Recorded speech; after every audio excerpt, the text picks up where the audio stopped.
look at it. So welcome all of you for this Friday evening talk on product thinking mindset, or what product thinking is all about. And let me also start with an opening quote.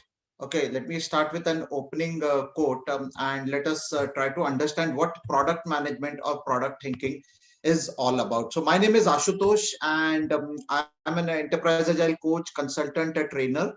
I've launched this program of mine. I think many of you know it is called Agile Coaching Masterclass. But yeah, I mean, that is the marketing side of it. But I'm an enterprise agile coach, trainer, and a consultant to various organizations. So coming back to our topic, I don't know how many of you have read this book. It's a very interesting book on product management by Mike Kurtson. And what Mike Kurtson says is that those who manage large-scale software delivery will define the economic landscape of the 21st century. So gone are the days of project. We now call ourselves working in a product management world, or we call ourselves working in what we call as products, right? And we work in what we call as products. And I firmly believe that you don't have to be a product owner only to understand what your product is. Whether you are a scrum master in the team, whether you are an agile coach, or whether you are a developer, a QA, all of us should be aware of what product we are developing. All of us should be aware about a product thinking mindset. Only if we are a part of that thinking mindset, we will be able to develop world-class product. So it's a myth that, why should I know about product, right? I mean, I hear this argument many times, right? As an agile coach, you can only coach the development team, or as an agile coach, you should only be coaching your developers, QAs, and testers. But in reality, even our product owners need that coaching. Even our product owners would need that, I would say, that guidance, or if I were to say, that coaching tips is what even our product owners are those who would be needing it, right? So this is what we call as the product fundamental, or this is what we say as a product mindset. So what we need to have is a product mindset. What is needed is a product mindset, is what we need to understand. And once we have a product mindset, then obviously we would be able to build a world-class product. Then only we would be in a position to bring in or build what we call as world-class products, as we say, right? So to build world-class product, we need world-class thinking, right? We need world-class thinking is what we need to understand, right? So these are, I would say, some of the nuances which I feel that we as coaches, or we as change agents, we should be having, or rather we should be working towards bringing about a product mindset, right? So everyone should be aware about the product. Everyone should be aware about the product fundamentals. Everyone should be aware like what's happening in the product way of thinking, if I were to say, right? So let us start with an interesting kind of a icebreaker activity. Any idea what this picture is all about? Any quick guesses what this picture is all about? And I mean, any celebrity? I think those of you who have attended my masterclass already know about it, so you can be quiet, but others can answer this. What is this picture all about? I mean, is it some celebrity, Mr. Einstein or Neil Armstrong? What exactly is this picture all about? Any guesses? Anyone would like to add here? You can unmute and speak if you would like to speak, or you can put it in the chat box.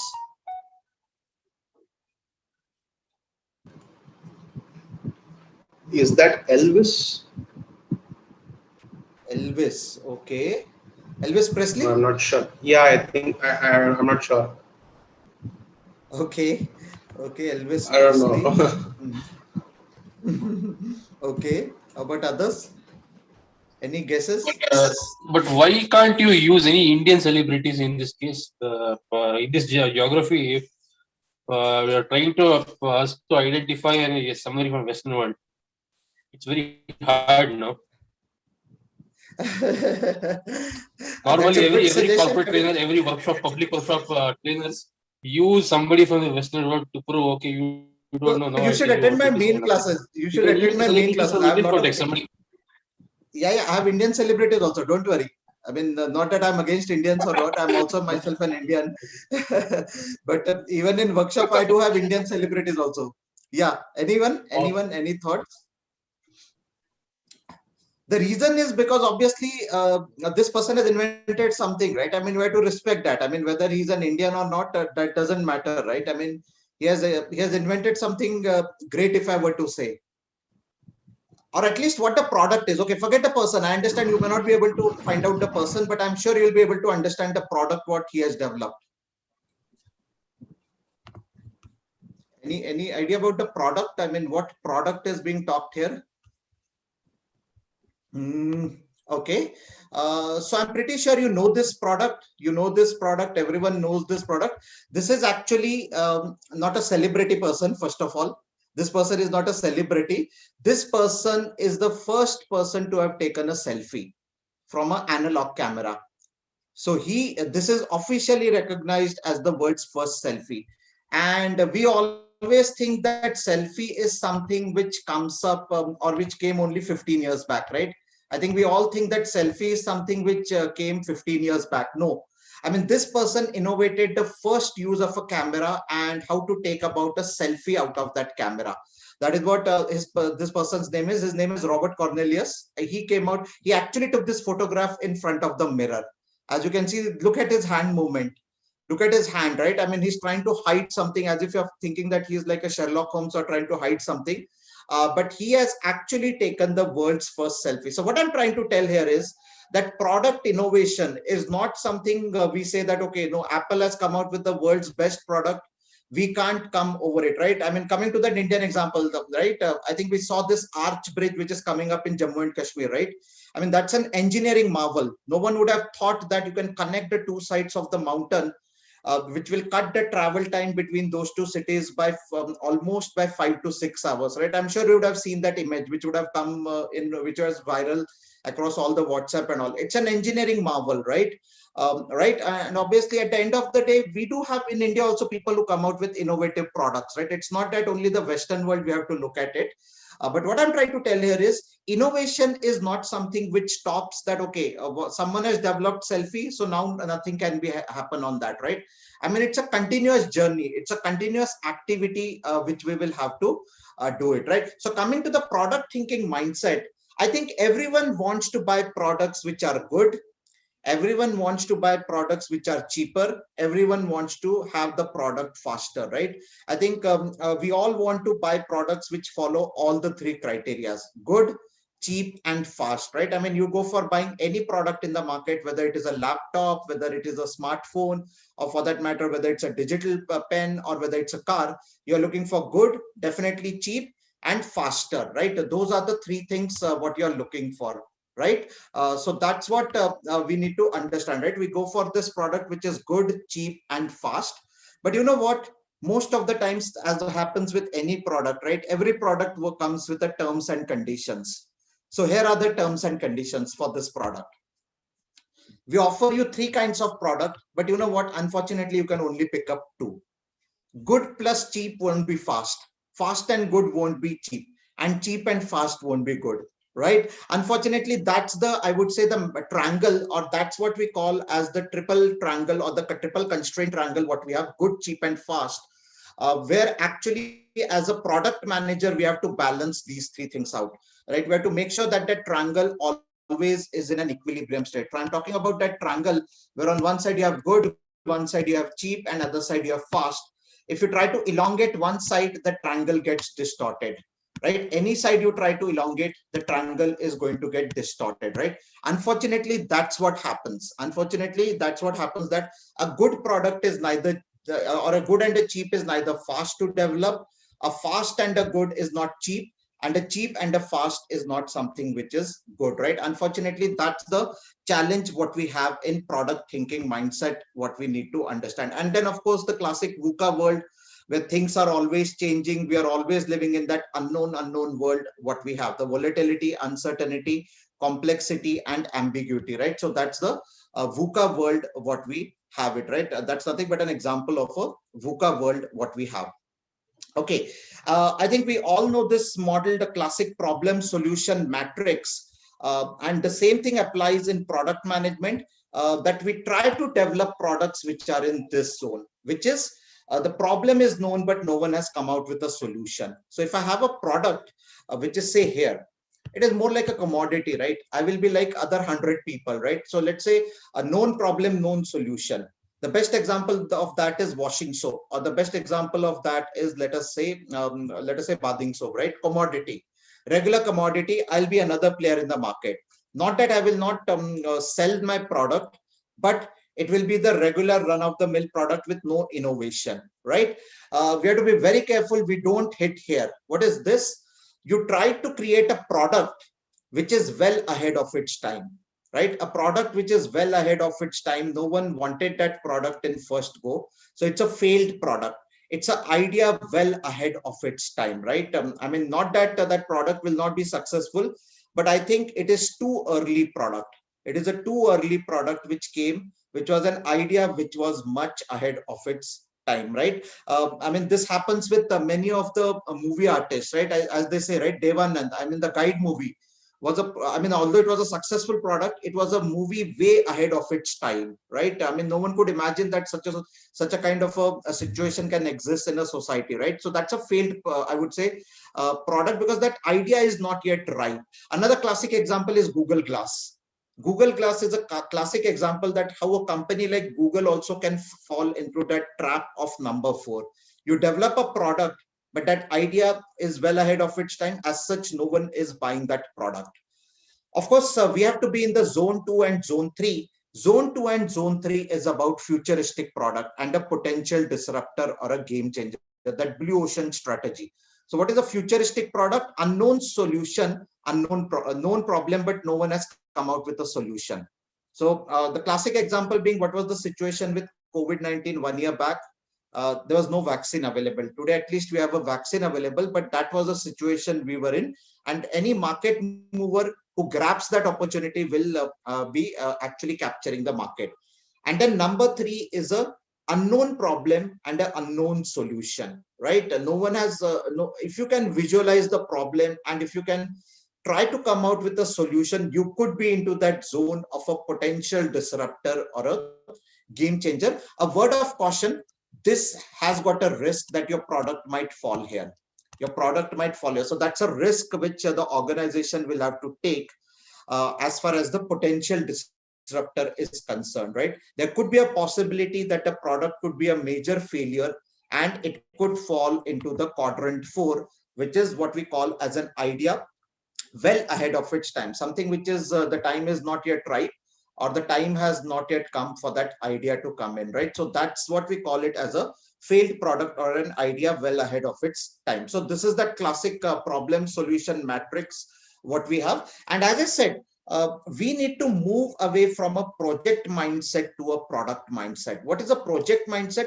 Project mindset is more like an inside out, which means that yes, I get the requirements and then I work on the project, right? And then I deliver the requirements. But then we are working in our own shell. We are working in our own shell of what is called as a project office. What is a product mindset? A product mindset is an outside in approach, which means that over a period of time, my product requirements are going to evolve. I will never have all the requirements about the product at one go.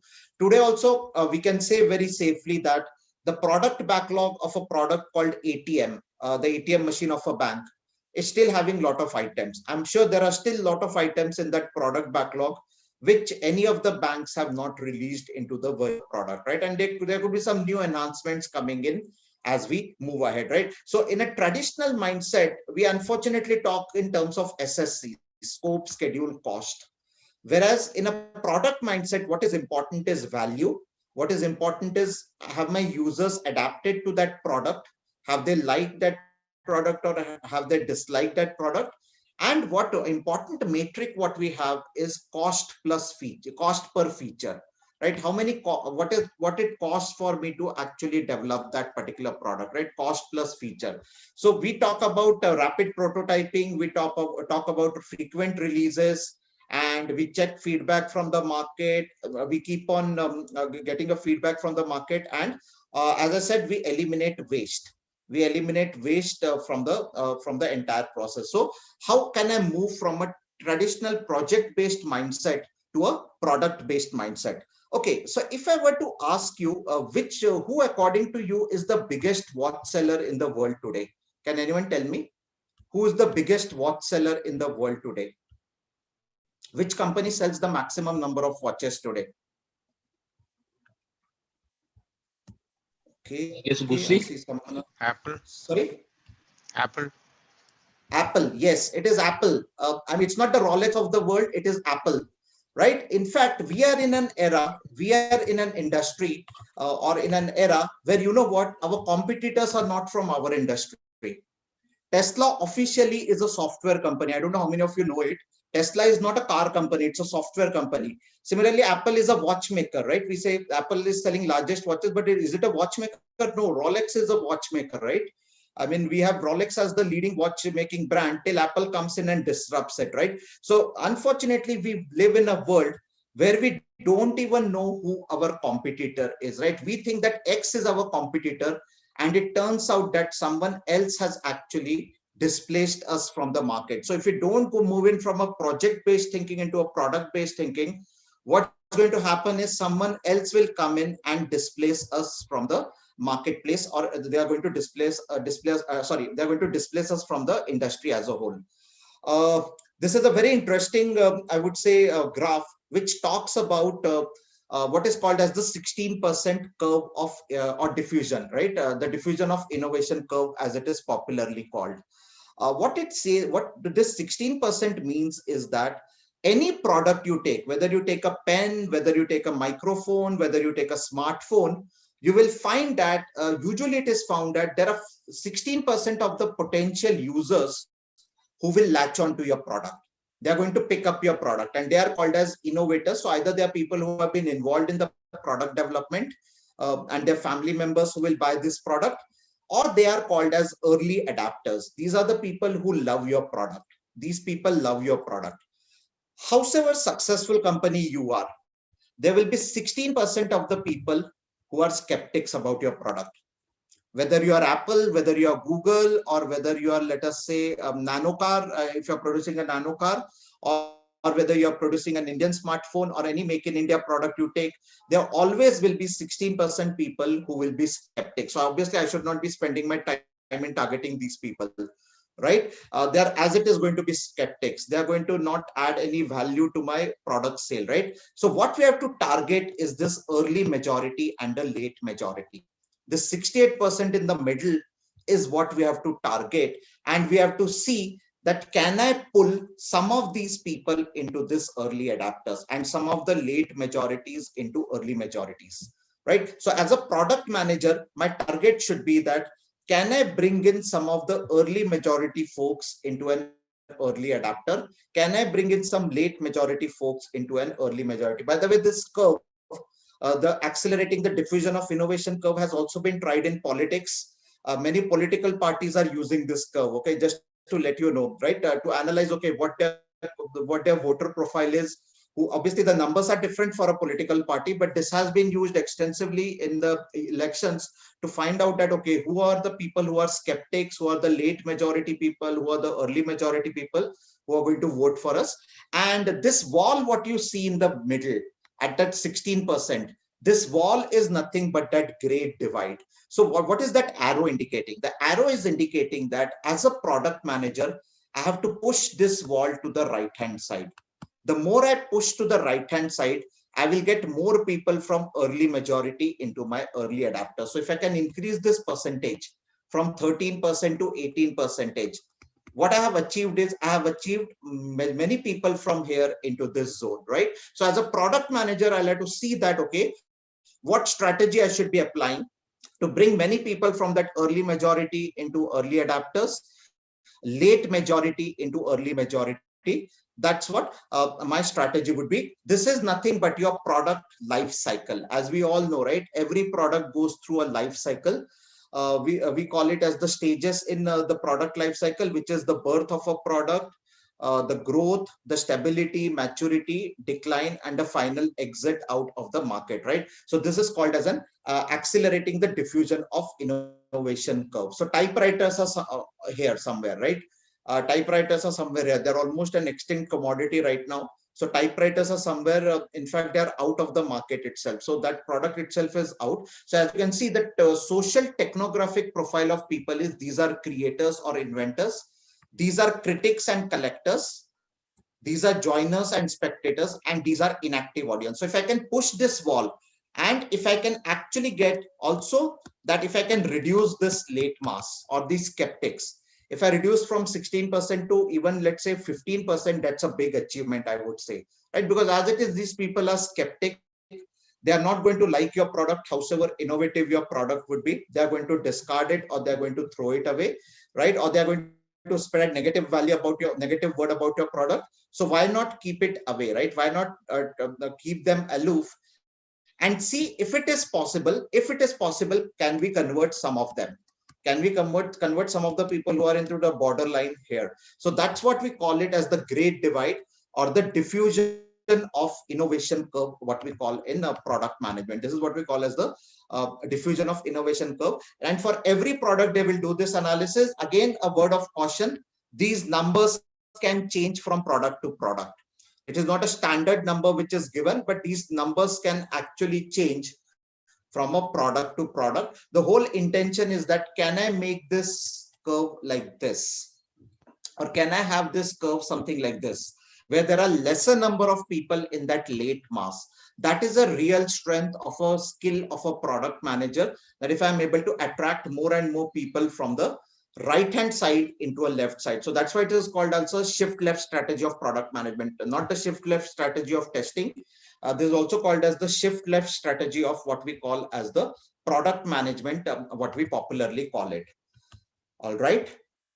And then, of course, when we talk about product management, we all know that the product management strategy is something which comes from the company's vision. So we have the vision at the top, we have the business strategy of the organization, then we have a product vision, a product strategy, and then, of course, the release plan, and then sprint plan, and a daily plan. Now, we all know about this. This is popularly called as a planning onion. So this is nothing but multiple layers of planning. These are nothing but multiple layers of planning what we have. So our product strategy is something which is defined by the company vision, the business strategy, and the product vision. I somehow felt, okay, and this is again my personal opinion, feel free to differ. I somehow felt that the Scrum Guide took too long time to come out with that word product goal. I think everyone knows, right? Scrum Guide recently got modified in November 2020, and they have introduced a new term called as a product goal. They earlier had only a sprint goal. I somehow felt that they took a too longer time, because I think this was something which was a need which was felt for a pretty long time. That yes, you have a sprint goal, but what about your product goal? What is that? What is that world-class product what you as a team are going to build up, right? Because that was existing already. If you read even Roman Pichler's book and all, he talks about a product vision and a product strategy, why it is important for the growth of the product. He does mention it a lot, and this has been in the literature for pretty long point of time, if I were to say. Okay, so this is nothing but a planning onion what we have. And many times what happens is, as I said, right, I mean, this is exactly where I was coming from. When we talk about a sprint goal or a sprint plan, this is what we call as a product management vacuum. In the absence, I mean, this is a slide which I would say this was much, this applied before the Scrum guide modified itself. What we call this is called as a product management vacuum. Your business strategy is to develop a world-class product, but what your teams are doing at a ground level is totally disconnected with your business strategy. So if your product does not have a vision, if it does not have a strategy, if it does not have a roadmap, what we end up in is what is called as a product management vacuum. We not that we don't develop products, we will develop the product, but it will not be a world-class product, or your product will be easily beaten in the market by your competitors. Someone else will come and snatch that advantage, that first mover advantage what we had, right? So that product management vacuum usually exists when there is no connection between the business strategy and the sprint plan. It's all entire empty area in between. You don't have a vision, you don't have a roadmap, you don't have a goal. So that's what comes in as a part of your product management vacuum, if I were to say, right? So definitely you need a vision, value, and a validation of the strategy. And that's where the product manager role fits in. Okay, I'm talking about a role called product manager, not a product owner, right? Product manager is someone who has got an entrepreneurship mind, who owns the product, someone who owns and someone who creates the product, and that thereby takes very good, nurture the product product, if I were to say, that is a role what I'm talking about from a product management perspective, where this entire presentation is centered around.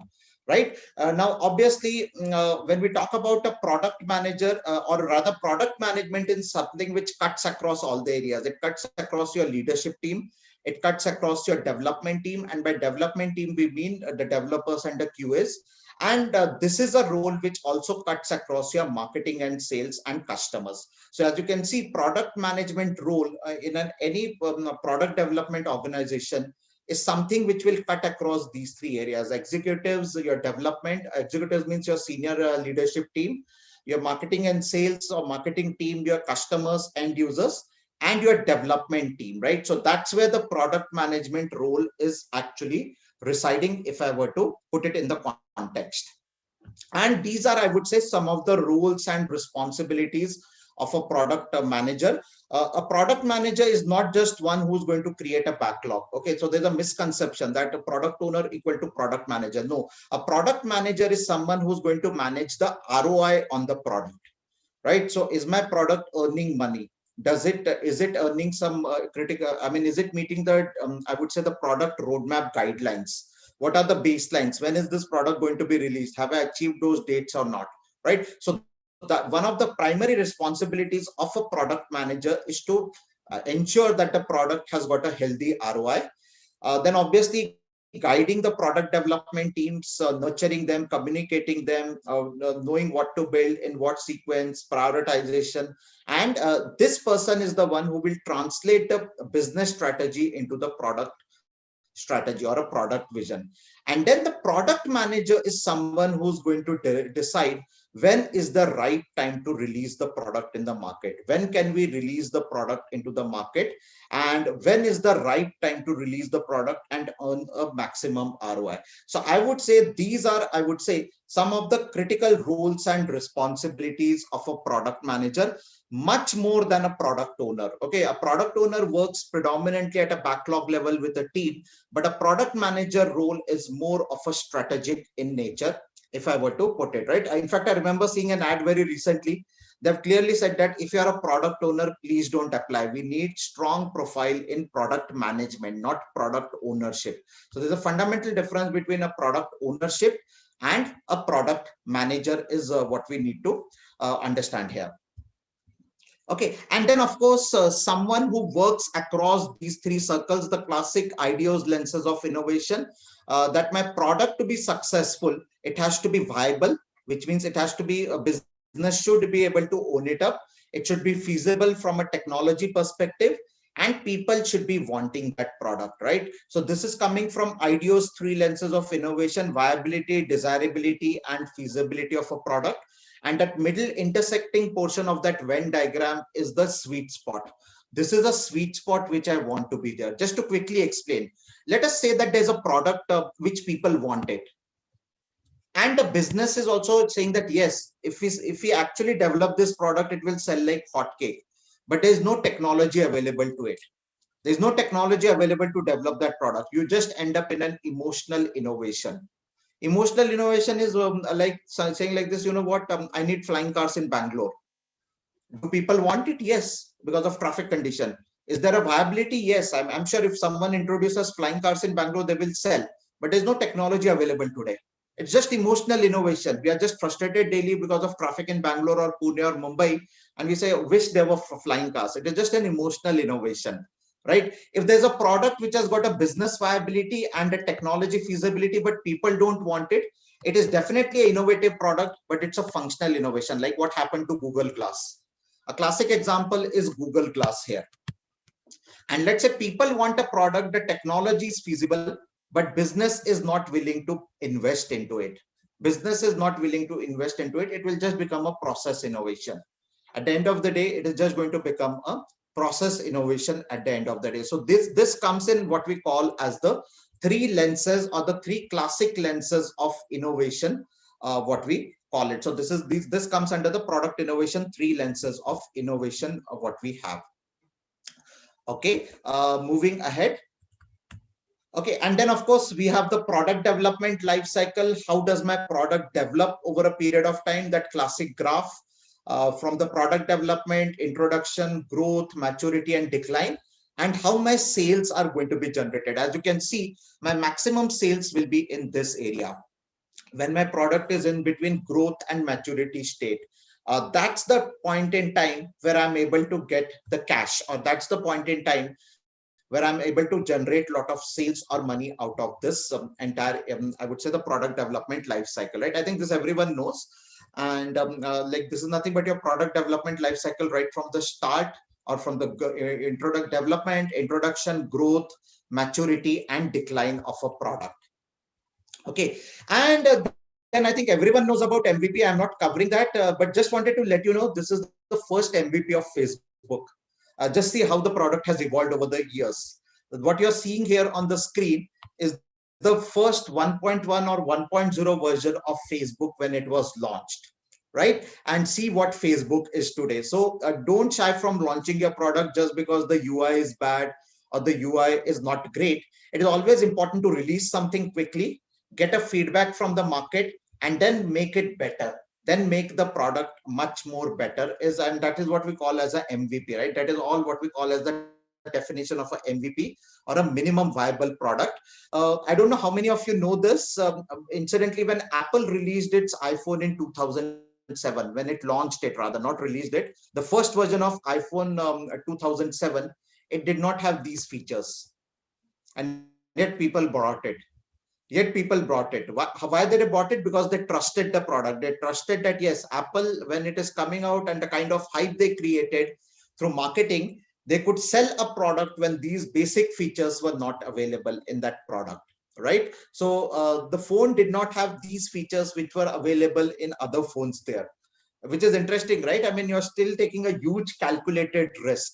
Remember that for third quadrant, the flip side of it would have been that it would have fallen down in the fourth quadrant. People would have rejected the product, right? So that's what we call as a minimum marketable product, something which we can sell in the market, something which we're able to sell in the market is what is called as a minimum marketable product, what we have.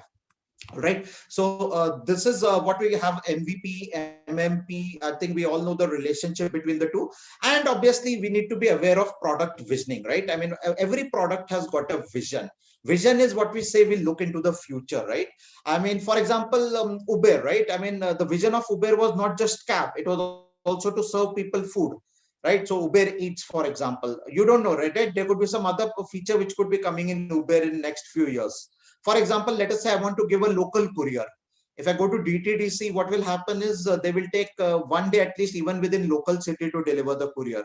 I might book a Uber cab which is going in that direction, and this Uber cab will come at my place. It will already be having a passenger. In addition to carrying passenger, it can carry courier letters if I want to deliver it locally, quickly in the town, right? So that is what we call as a product vision. And we say that a product vision should be inspiring. It should be strategic in nature. This is something which has to be documented, and something which has to be properly communicated, right? So that's what we call it as a product vision. Another classic example is Zomato. I don't know how many of you know, Zomato never intended to be a food delivery app. Zomato actually started as a restaurant review product. So if I wanted to go to a restaurant for my anniversary or to celebrate my birthday, I could go on that site and I could find out which is a good restaurant, let's say Chinese restaurant or a North Indian or a South Indian restaurant. And then it would tell me, right? It was more of a rating agency. Zomato, it was a rating agency mainly started, but the product vision was much more, I would say, inspiring, right? It was much more strategic in nature, right? So it is well documented and a strategic in nature what we have, right? And then of course we have tools of doing this. We have business model canvas, which is a tool which is available. I'm not going into this because obviously this involves a lot of working with this model and trying to come out with the business model canvas for the product. Then we have tools like product visioning techniques. We have brainstorming, interviewing, focus group, etc., affinity diagramming, mind mapping. I would say these are some of the tools and techniques which are there of product envisioning. We have product vision board also, which is there, right? I mean, these are some standard tools which are used in the industry for creating a product vision, along with that practical versus emotional, I would say, matrix, a 2x2 matrix of how practical is your vision, or how emotional is your vision, and that's how your good vision statement is going to be realized over a period of time. So this is what we call as a product to business strategic alignment. I mean, these are, I would say, some of the tools by which we build the product vision. We work with the leadership team and we build what is called as a product vision is what we build in, right? So I mean, these are, I would say, some of the standard vision statements which exist of companies which are there. Having said that, there have been some companies who have badly failed in product development, and some big logos are there, right? For example, Google is also there, Kodak, Yahoo, Sony, right? Tower, right? Hitachi, Toshiba. I mean, these are, I would say, some of the classic products which have failed actually, and they come from big organizations. Polaroid, I think everyone remembers Polaroid, right? Much before the smartphones came or invaded our privacy. If I wanted an instant passport photograph, I can easily go into a Polaroid center and get it done within 5 minutes. I used to get a printout of my passport photograph, right? I mean, those kind of products which actually could not sustain the innovation bubble, if I were to say. So there have been cases where it is, I would say, where even good products fail. So what is important is a product vision. What is important is a roadmap. A product roadmap will tell me, okay, how the product is going to be envisioned over a period of time. What is a vision, what is strategy, and what all features I'm going to come out with, right? And my product roadmap is something which will connect with my agile teams, because my product vision will connect with my product goals. It will connect with my release plan, right? So that's what my product vision, product goal, and product roadmap. So what I'm saying is, product roadmap is something which is closer to my agile teams. A product roadmap is kind of an interpreter in a computer. It will translate, it will actually connect these two things. What is happening really at the ground with what are the product goals and vision is what a roadmap is going to talk about, right? So again, we have tools for developing a product roadmap. We have a lot of interesting tools available in Miro Mural, which helps us develop the product roadmap. I'm not going into the details. And then, of course, we know about this classic structure of epics, capabilities, features, and user stories. So you're going to translate that into epics, into capabilities, into features, and into user stories. So that's what the roadmap is going to talk about, and some sample roadmap. So one technique of creating a product roadmap is 30, 60, 90, or now, next, later. That's another template which is available, which is called now, next, later. What I'm going to produce now in release 1.3, what is coming up in the next release, what is coming up in the later release. So that those are, I would say, some of the templates of product roadmap which exists. And then I think we already know about this prioritization techniques which are available for product prioritization, whether it's a Moscow model of prioritization, or whether it's a balanced scorecard, or whether it's a business goal, or whether it's that famous Kano model. I think these are some of the techniques which are available for prioritization. I'm quickly skipping it. And then, of course, design thinking is one way. Leveraging design thinking is one way of coming out with a product thinking, right? Or coming out with a product development, right? How do I leverage design thinking? I think I've already covered this in one of the webinars. It is there on the video. You can have a look at it, the empathy mapping, persona creation, etc. I think that's what I have already covered one of the sessions. And of course, the concept of a design sprint. How do I develop a product or an idea within a week? So design sprint is you work on a Monday to Friday, and you actually come out with a prototype or the actual product. Sometimes people also come out with an actual product. Like they say, Google Hangout actually came out of a design sprint. It actually came out of a design sprint. Within 5 days, the product was up and running, right? So, I mean, that's what we call it as a design sprint or an innovation sprint, what we call it. And we try to come out with a version of a product which can actually be deployed in the environment. Okay. And then, of course, how do we measure the value? How do we measure the value? And how do we come out with a product value, if I were to say? And one of the models which is there is the business outcome model, that I have to measure my product in the dimensions of customer value, finance, product growth, market, operational efficiency, employee satisfaction, social metrics, and revenue realization. See, one fundamental mistake we do is we measure our product in terms of our operational matrix. What are operational matrix? Which are very, very transactional. I'm sure all of us know this: number of stories completed in a sprint, or velocity in a sprint, or say-do ratio. But that is not a product value. Those are operational matrix. Your product value comes in from your product related matrix, like how many customers got added because of a feature, which is the most liked feature in your product, which is the most disliked feature in your product. Has the number of calls to a customer call center reduced because I introduced this feature, right? So you would have seen, right, in pandemic, many banking organizations, they started with WhatsApp banking.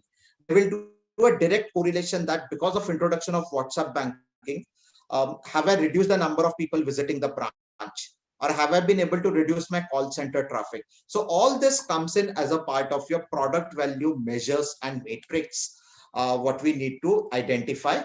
And you know what? One very interesting statistics I was reading. I think this everyone knows. Only 20% of the features in a product are used. So if it is Microsoft Word, all of us are using only 20% of the feature. And I think you know which are those features: file save, control C, control V, control X, right? Or let us say highlighting, bold, italic, underline. So only 20% of the features are actually used in a product. There was a study which was done by Forrester, and out of 100 rupees a company is spending on product development, or IT budget, let's forget product development. Out of 100 rupees of IT budget, only 29 rupees actually is for new development. 53 rupees goes in for maintaining your existing IT systems, right? I mean, that's the challenge we are in. And that's where the role of a product manager, or that's where the role of a person who's a strategic in nature from a product management perspective is very, very vital and crucial in the organization, right? So this is in nutshell what I wanted to cover as a part of this discussion. And I'll now open up for questions in case anyone has got any questions here. And I just also wanted to let you know that we have a 2 full-day product management program which is coming up on 3rd and 4th of April. So in case anyone is interested to know about more about it, you can view it here. I'm pinging the link. In case anyone wants to know more about this program or what this program is all about, it's a 2 full-day experiential learning program where it is less of theory and more of a concept. So we actually cover all these exercises. So in fact, this entire slide deck is from that program which I recently conducted for one of the corporates where it was conducted, where we actually ran them through an entire workshop using Mural tool. And we also cover, yeah, this is something I missed. We also cover that once a product is ready, how do I come out with a go-to-market strategy? Or how do I make sure that the product gets its right visibility in the marketplace, which is nothing but a go-to-market strategy. So I have pinged the link of this program. It's on 3rd and 4th of April. In case anyone is interested, do connect with me further on details on this program. I'll be more than happy to clarify your questions or any doubts you have. But as of now, I have opened it up for Q&A. You can unmute yourself and you can ask if there are any questions on this topic. This is Ram. Okay. So I've heard, you talking about the project and product management. Say if a person is from pure project management area, right? Say for example, he is coming with 10 to 12 years of experience in the project.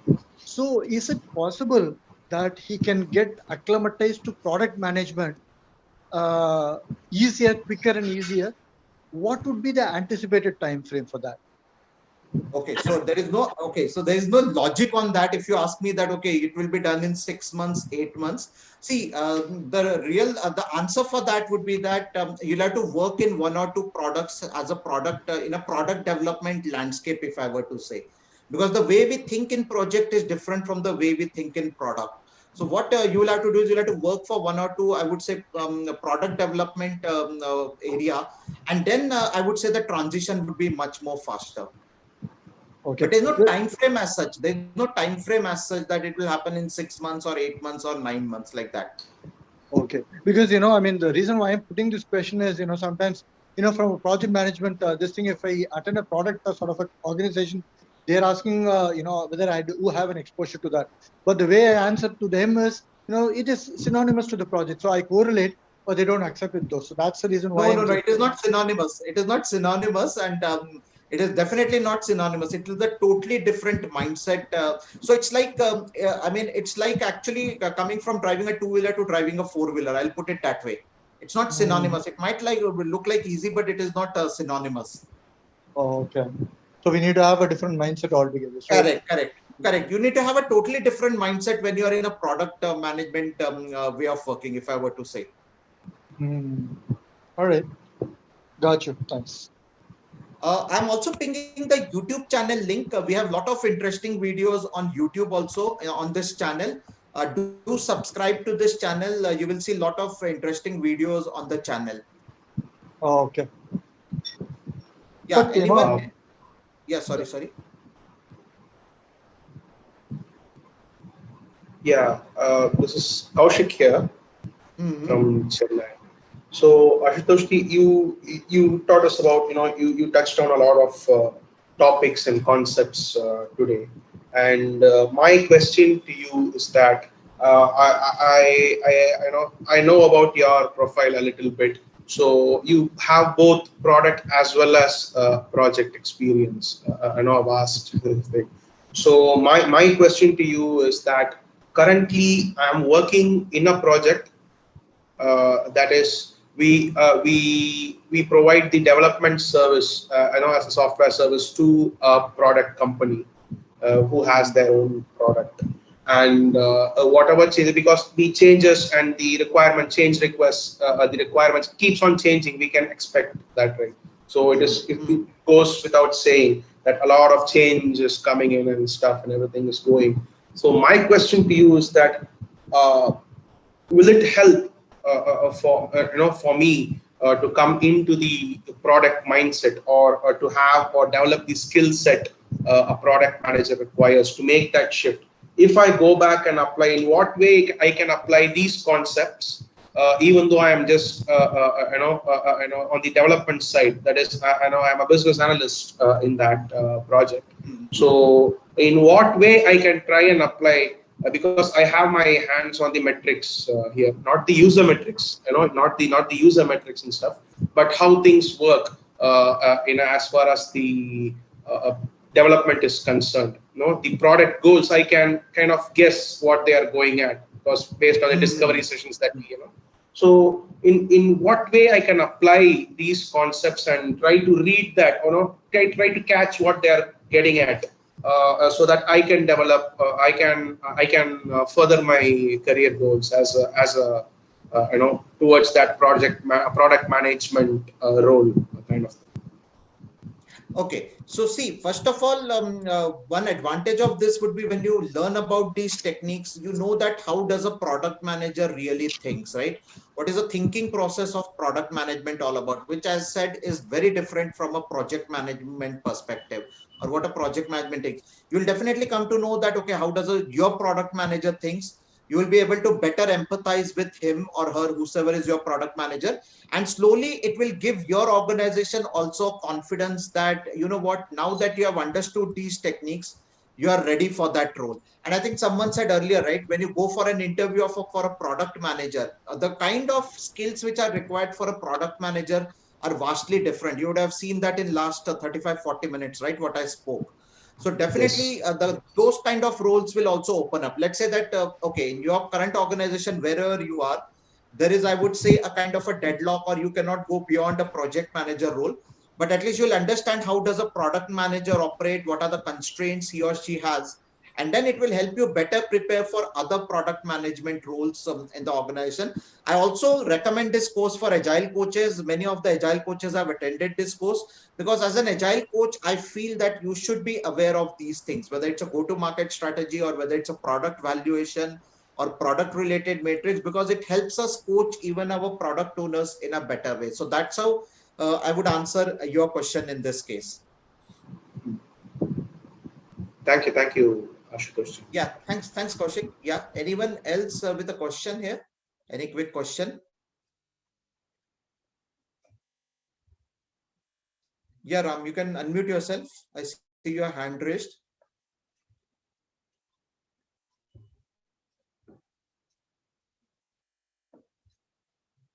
So Ram, I see your hand raised. Do you have a question? Yeah. Sorry. Yeah. Ashutosh, but if you see the objective of project, right? The outcome of any project objective is either, we can say it as a applications, right? But it is, we are trying to create a new product by itself, though we don't call that as a product, right?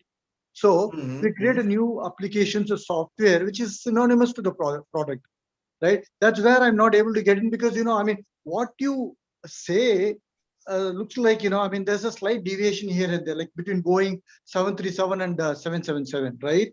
So, but all traverses in the same path though. Yeah. That's what I'm trying to, see the dissimilarities because, as a project manager, I'm trying to create a product. Though we don't call it as a project, we call it application or whatsoever, right? But the same development, sometimes we have a change management kicked into it for an already developed product, right? But we still do it as a sort of a project management. So that's why when you get into sort of the products like Oracle and stuff like that, right? So people tend to look on the product management development though. So that's where I'm slightly perturbed at a sort of a person who's overlooking both. When I look at that angle, the product and the project angle. See, with due respect, yeah, I got your question. With due respect, if you see the PMP definition of a project, and those of you who are PMP would already know this definition, a project is a temporary endeavor undertaken to create a unique product, service, or a result. I think that's where you're trying to catch me, that even PMI is saying that definition of a product. But believe me, friends, the problem is, yes, their vision is to create a product. But the way they are creating a product is not a right way, is what the industry has found out over the years. I mean, that is more, I would say, that is more apt for a service, or that is more apt for what I would say is a kind of doing a work that is more related to scope, schedule, and cost, as I said, right? Unfortunately, you get to, it is talking about a product. But when we go in there, right, when we go into the actual project development, what happens is we think very, very narrowly. We don't think strategically. What product development talks about is you're constantly discussing with your business owners, you're constantly working with your business owners and your leaders or your BRMs or business relationship manager, and you're trying to evolve the product. That evolution process gets missed out in a project management. We are too much, I would say, myoscopic, or we are too much thinking about day-to-day transaction. Whereas in product management, we'll look at that big picture or at that strategic angle. That's a fundamental difference on how you approach these two areas, I would say. So PMP, yes, it talks about the product development, but moment you start into a project, you are so much bogged down in day-to-day challenges, risks, scope, schedule, cost, etc., that you tend to overlook that big picture. Whereas product management always makes sure that your one leg is in that big picture, or you're actually trying to have that strategic mindset in the in your thought process. Okay, gotcha. Thanks. Yeah, thanks. Yeah, Siddharth, I think you have a question. You can unmute yourself and ask Siddharth. Hello, sir. My question is not about product management, but so I'm a product manager from last 5 years, and my question is about how does the career? I mean, how does the graph of a product manager role looks like? I mean, what can a product manager go up and become in future? I mean, I don't see myself being a product manager in coming next 10 20 years. So I'm 30 right now, working as a product manager from last 5 years. What can I achieve when I reach, say, 50? I mean, I don't see myself working as a product manager in future as well. Okay, so just with a disclaimer, I'll answer this. I'm not a career counselor, so whatever answer I give, I'll give from my experience. So, so if you would have read, I will answer it in a different way. If you would have read Steve Jobs, one of the interviews, I mean, he talked about a very pertinent point. He says that although I am the CEO of Apple, Apple actually is a company of 1,000 products. So what Steve Jobs goes on to say is that each of my product manager is the CEO of the product. That's the level of empowerment and decision making I'm giving to my product owners. And these product owners many times have challenged me also. Not that all these innovative products which Apple developed over the years, they were the invention of Steve Jobs. He goes on to say that. He says that each of the product owner is the CEO of the product. Now, to your specific question, what is a career path for a product owner? I have seen many of them growing into a business relationship manager, into a senior product manager, into, I would say, a product director. And many of them actually have that entrepreneurship passion, where they leave the existing company where they are working and they come out with their own innovative product, which they come out with, right? So I would say that it's the sky is the horizon. I think yesterday only someone showed me an image of a Chota Beam, right? I mean, I think there was an accusation against me in the beginning that why I don't take Indian examples. So now let me take an Indian example specifically. I think Chota Beam is a classic case where a product can be innovated like it, right? I mean, who would have thought that a character like that becomes a successful product, right? I mean, that has been invented by a person. I mean, the cartoon strip has completely been taken the entire child entertainment market in India, right? So what I'm trying to tell is, over a period of time, I have seen product managers who have their own passion, who have that ikigai moment, what we call the Japanese word, which is called ikigai moment, and they come out with their own innovative products, if I were to say, right? I mean, definitely, I don't know if you have that inclination, but there could be a point in time in your life in next, I would say 10 to 15 years, where you might get an urge in that self-actualization need of Maslow, that I want to do something creative. I want to create my own unique product in the world. And that might be the urge which would come out. So yes, there is a career path for a product manager. It's not that you will remain a product manager for the entire 15, 20 years of your career, but I'm pretty sure there will be that innovation mindset which will come in, that you want to come out with your own unique product, which you want to showcase it to the world, right? I mean, it comes naturally if you have that entrepreneurship mindset. I would put it that way. Understood. Thank you so much, sir. Yeah. Thanks, Siddharth. Yeah. Anyone else? Any questions? Okay. So I'm also pinging my WhatsApp number in case anyone wants to know more about product management, know more about this course. Feel free to connect with me. I'll be more than happy to answer your queries. As I said, it's a 2 full day program. So definitely you will expect a lot of hands-on case studies, exercises on product management, which you can expect in that program. And as I said, it's to build your career as a product manager and also to help you in coaching your product team. So when you're coaching product teams, I'm sure these skills are something which will be helping you. So if you see, this is a 35 plus slide pack, which is there, which talks about the entire go-to-market strategy. How do we build about a go-to-market strategy, and how do we monetize our product? So all these things, I would say, are a part and parcel of this course. Just to give you a high-level overview of this course, there are total 8 topics: product fundamentals, road mapping, prioritization techniques, development approaches, design thinking, design sprint, product valuation, and a go-to-market strategy. So those are the 8 critical levers or topics on which this entire program has been developed. So do reach out to me if there are any questions around it. And do connect with me on LinkedIn. My full name is Ashutosh Bhattodekar. You can see it on the, on the participant list. So you can search with me on LinkedIn by this name. And in case you would like to connect with me further, do connect with me, and I'll be more than happy to talk further on this. So if there are no further questions, I think we can close this session. Just wanted to do a quick check.